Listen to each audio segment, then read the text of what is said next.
Good day mga kasaka. Ako po ang inyo pong katuwang sa inyo pong pagsasaka.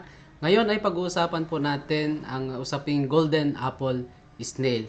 Papaano ba natin ma-prevent ang pagdami ng kuhol sa atin pong palayan, or papaano po natin mas manage yung kuhol para po sa ganon ay bawas po sa gastusin natin. Kasi alam naman natin sa ating pagpapalay o sa ating pagsasaka ay marami pong gastusin yan. Maraming mga farm inputs ang kailangan po natin.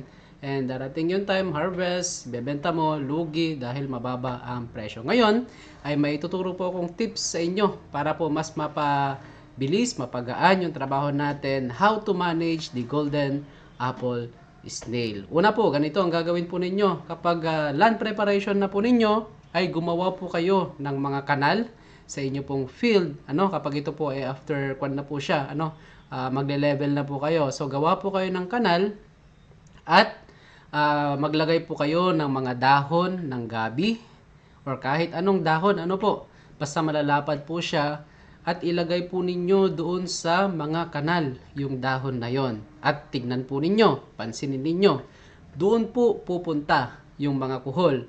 At kung gano'n ang mangyayari ay mas mabilis, mas mapapadali yung ating pag-collect sa mga golden apple snail. Ganon din sa daluyan ng tubig sa ating mga kanal, pwede po kayo maglagay ng mga stick po roon at tignan po ninyo, doon po sila pupunta yung ating pong mga golden apple snail. So, yun lang ang tip ko po sa inyo sa pagsasaka pagdating po sa golden apple snail. So sa mga susunod ko pa pong video ay ibibigay ko pa po yung mga iba't ibang mga tips ng pagsasaka. So sana po ay suportahan po ninyo ang aking video, ang aking channel. Mag-subscribe po kayo at mag-comments po.